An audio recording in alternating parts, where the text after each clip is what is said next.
आलम इस्लाम को अब आगे बढ़ना चाहिए और अमली इक़दामात करने चाहिए।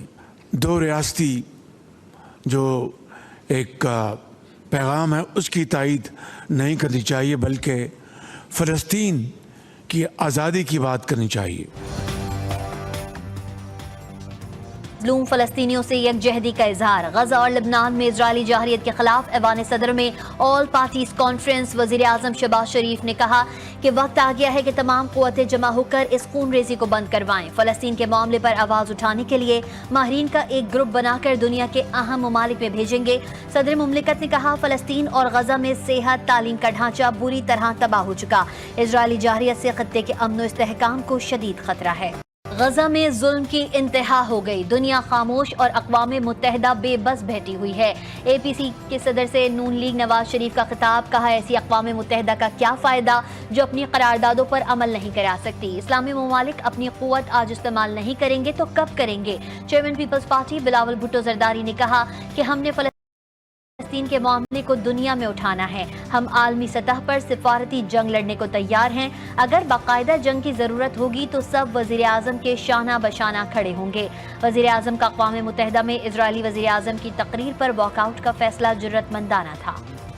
इसराइल को तस्लीम करने या ना करने की बहस पर ताज्जुब होता है। सरबरा JUI मौलाना फजल रहमान का फ़लस्तीनी यकजहती ऑल पार्टीज कॉन्फ्रेंस से खिताब। कहा, कायदे आज़म मोहम्मद अली जिन्ना ने इसराइल को मगरिब का नाजायज़ बच्चा कहा।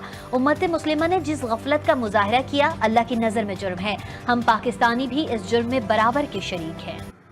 तो इसका मतलब ये है कि आपसे आप पाकिस्तान अपनी प्रिंसिपल पोजीशन से पीछे हटता है। और मेरा तो मुतालबा है कि हमास का ऑफिस होना चाहिए पाकिस्तान में। डरना किस चीज का है? 2006 में हमास इलेक्शन जीती थी। कायदे आज़म ने कहा कि इसराइल नाजायज औलाद है। उस वक्त कायदे आज़म ने कहा कि हम इसको कभी तस्लीम नहीं करेंगे। अमीर जमात इस्लामी हाफिज नईमुर रहमान का पाकिस्तान में हमास का दफ्तर खोलने का मुतालबा। फ़लस्तीनी यकजहती कॉन्फ्रेंस से खिताब में कहा कि करारदाद पाकिस्तान के तनाजुर में हम इजराइल को आज़ाद रियासत तस्लीम नहीं करते। पाकिस्तान ऐसा मुल्क है जिसकी तरफ पूरी उम्मत मुस्लिमा देखती है। राजा नासिर अब्बास ने कहा, कोई शक नहीं कि इजराइल एक गैर कानूनी रियासत है। फ़लस्तीनियों का इजराइल के साथ लड़ना उनका हक है। कोई शक नहीं है कि इसराइल एक इल्लेजिटिमेट इल्लीगल रियासत है। इन्होंने गासबाना कब्जा किया है फ़लस्तीन की सरजमीनों पर, और फ़लस्तीनियों का इसराइल के साथ लड़ना, मुकाबला करना उनका ये हक है। यूनाइटेड नेशन के कवानीन के मुताबिक भी, कुरान के मुताबिक भी, और दुनिया के अंदर जो राइज कवानीन है कि आपके घर पर कोई कब्जा कर ले।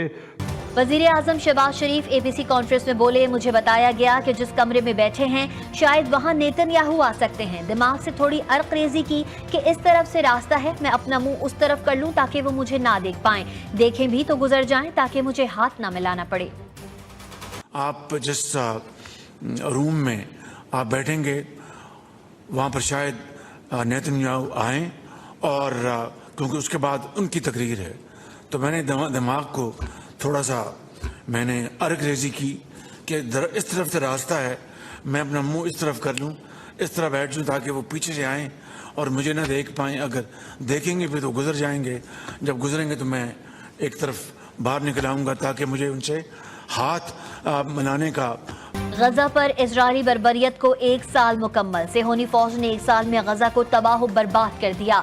वहशियाना हमलों में गजा इमारतों का कब्रिस्तान बन गया। मलबे तले 10,000 से जायद फ़लस्तीनियों की लाशें अब भी मौजूद। गजा में मजमूई तौर पर 41,909 फ़लस्तीनी शहीद और 97,300 जख्मी हो चुके हैं। अक़वाम मुत्तहिदा के मुताबिक गजा की बहाली और तामीर नौ में 14 साल का अरसा दरकार होगा। गजा में सेहोनी फौज की बमबारी से 1,63,000 इमारतें तबाह हुई।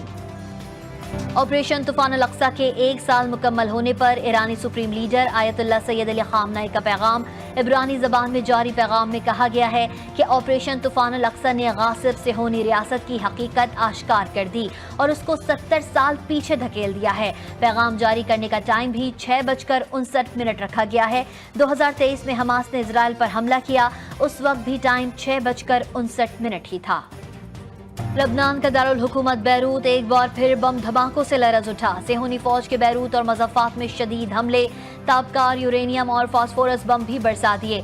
लबनानी वजारत सेहत की तस्दीक اسرائیلی حملوں میں مزید 26 فلسطینی شہید اور کئی زخمی۔ حزب اللہ نے بھی شمالی اسرائیل پر راکٹوں کی برسات کر دی۔